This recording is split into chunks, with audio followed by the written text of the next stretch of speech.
السلام علیکم، میرا نام پرتاپ لال ایلیانی ہے۔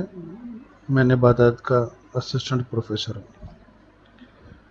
آج میں لیکچر دوں گا اور میرا ٹاپک ہے پلانٹ ہارمونز۔ جیسا کہ آپ سب جانتے ہیں، پودوں میں نشو و نما اور بالغی یعنی کہ گروتھ کا عمل خاص کیمیائی مادوں سے کنٹرول ہوتا ہے، جن کو ہارمونز کہتے ہیں۔ یہ کیمیائی مادے اسپیشل ٹشوز میں پیدا ہوتے ہیں اور کیمیائی پیغامات یعنی کہ کیمیکل میسیجز کی طرح دوسرے حصوں تک پہنچ کر عمل کو کنٹرول کرتے ہیں۔ ان کی بہت کم مقدار عمل میں حصہ لیتی ہے۔ یہ پلانٹ ہارمونز جو نشو و نما اور بالغی کا عمل کنٹرول کرتے ہیں، فائٹو ہارمونز بھی کہلاتے ہیں۔ ان کو گروتھ ریگولیٹرز بھی کہا جاتا ہے۔ ہارمون کا لفظ ایک یونانی لفظ سے حاصل کیا گیا ہے جس کا مطلب جوش پیدا کرنے والا یعنی کہ ٹو ایکسائٹ ہے۔ پودوں میں کیمیائی پیغامات کا نظریہ سب سے پہلے پودوں میں روشنی کی جانب پودوں کا خم کا مشاہدہ کرتے ہوئے ایک سائنسدان W.F. وینٹ نے دریافت کیا اور اس ہارمون کو آکسن کا نام دیا، جس کا مطلب ہے اضافہ ہونا یعنی کہ ٹو انکریز۔ پلانٹ ہارمونز کی کل 5 اقسام ہیں۔ پہلا آکسن، دوسرا جبرلن، تیسرا سائٹوکائنن، چوتھا ایبسسک ایسڈ اور پانچواں ایتھین۔ پہلا آکسن ہارمون۔ یہ ہارمون پودوں میں نشو و نما میں اہم کردار ادا کرتا ہے۔ اس کو سب سے پہلے جو کے پودے یعنی کہ اوٹ سے حاصل کیا گیا۔ سائنسدان فرڈ وینٹ نے سب سے پہلے یہ نام استعمال کیا۔ وینٹ نے جو کہ پودے میں بیج کی جرمینیشن کے دوران پیولیٹیپائل میں اس کی کارکردگی کا مشاہدہ کیا، جس کو جو میں خم کھانے کا عمل اوٹ کرویچر ٹیسٹ شامل ہے۔ آکسن ہارمون کو انڈول ایسیٹک ایسڈ بھی کہتے ہیں۔ آکسن کو مصنوعی طریقے سے بھی تیار کیا جاتا ہے۔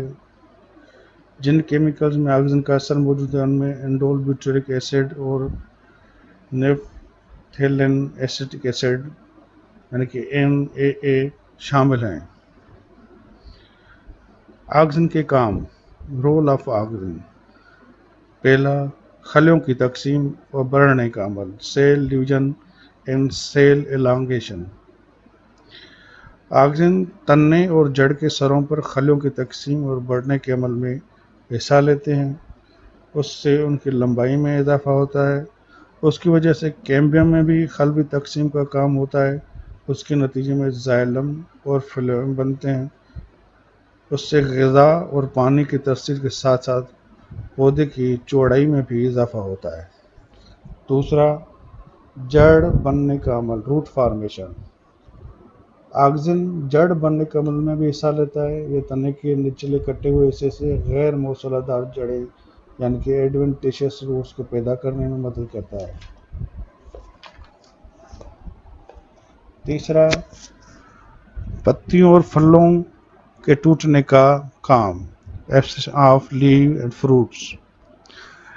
جب پتیاں اور پھل پختہ ہو جاتے ہیں تو آکسن کی پیداوار ختم ہو جاتی ہے۔ اس کی وجہ سے ان کے نچلے حصے کی جانب پتلی دیواریں والے خلیے تہ کی دار بن جاتے ہیں۔ اس تہ کو ایبسیشن تہ کہتے ہیں۔ ایک ہلکے سے جھٹکے کے ساتھ یہ پھل اور پتیاں ٹوٹ کر نیچے گر جاتے ہیں۔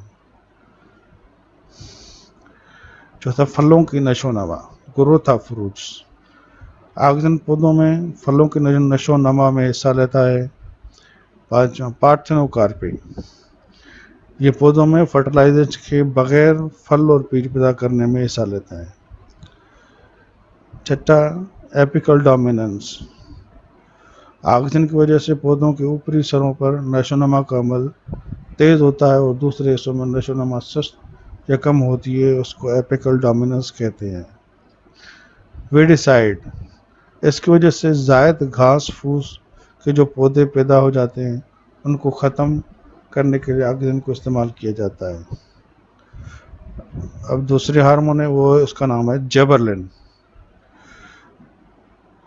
جبرلن یہ ہارمون بھی پودوں میں نشو و نما کے عمل میں حصہ لیتا ہے۔ اس کو ایک فنگس جبرلف فیجوکورائی سے حاصل کیا گیا۔ یہ فنگس چاول کے پودوں میں ایک بیماری فولش سیڈلنگ آف رائس پیدا کرتا ہے۔ اس بیماری کو بیکانی کہا جاتا ہے۔ ٹی یا بوٹا اور ٹی ہیاشی، دو سائنسدانوں نے اس فنگس سے سب سے پہلے اس کو حاصل کیا اور اس کو جبرلن کا نام دیا۔ ریسرچ سے یہ بات ثابت ہوا ہے کہ اعلیٰ پودوں میں جبرلن کی 70 مختلف اقسام موجود ہوتی ہیں جو جڑ، تنے اور پتوں میں پائی جاتی ہیں۔ جبرلن کا کام، رول آف جبرلن، یہ پودوں میں چھوٹے سائز کو روکنے کا کام کرتا ہے۔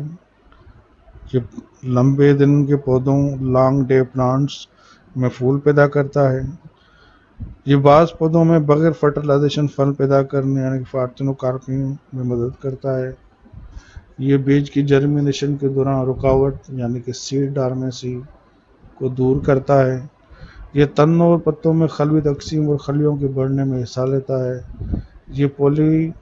یہ پولن گرین کی جرمینیشن اور پولن ٹیوب پیدا کرنے میں مدد کرتا ہے۔ نمبر 3، سائٹوکائنن۔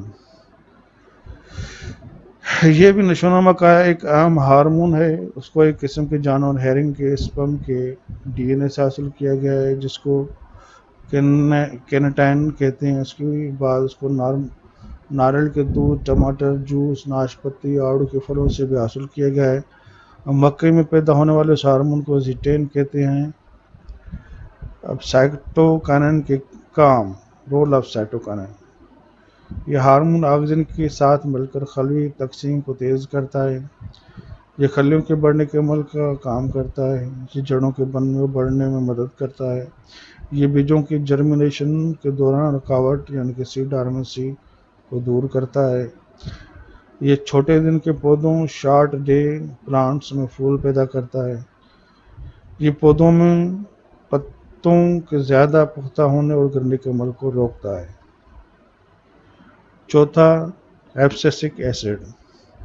ایبسیسک ایسڈ یعنی کہ ABA دوسرے ہارمونز کی طرح نشو و نما کے اضافے میں کام نہیں کرتا، بلکہ یہ نامناسب حالت کے دوران نشو و نما کو روکنے کا کام کرتا ہے۔ اس کو دباؤ ہارمون یعنی کہ اسٹریس ہارمون بھی کہتے ہیں۔ جب حالات نامناسب ہوں جیسا کہ خشک موسم اور سردیوں کے دوران، یہ کلیوں اور بیجوں میں نشو و نما کے عمل کو روک دیتا ہے، اسٹومیٹا کو بند کر دیتا ہے، کلیوں کی حفاظت کے لیے پتیوں کو چھلکوں میں تبدیل کر دیتا ہے، پتیوں کے گرنے کا عمل تیز کر دیتا ہے۔ Number 5، Athens. ایتھن ایک گیس ہوتی ہے لیکن یہ ایک ہارمون کا کام کرتی ہے۔ اس کو پختہ کرنے والا ہارمون یعنی کہ رائپننگ ہارمون کہتے ہیں۔ اس کے کام یعنی کہ رول آف ایتھن، یہ پھلوں کے پختہ کرنے میں کام کرتا ہے۔ یہ سیل میمبرین کی سرایت یعنی کہ پرمیبلٹی کو تبدیل کر دیتی ہے، جس کی وجہ سے ایسے انزائم سیل میمبرین سے گزر کر اندر داخل ہوتے ہیں جو کلوروپلاسٹ کو ختم کر کے سرخ اور زرد رنگ کا نمایاں کرتے ہیں۔ اس سے پھولوں کی پختگی ظاہر ہوتی ہے۔ یہ پتیوں کے گرنے کے عمل ایبسیکشن میں حصہ لیتا ہے اور یہ کچھ پودوں میں پھول پیدا کرنے کے عمل میں مدد کرتا ہے، مثلاً انناس یعنی کہ پائن ایپل۔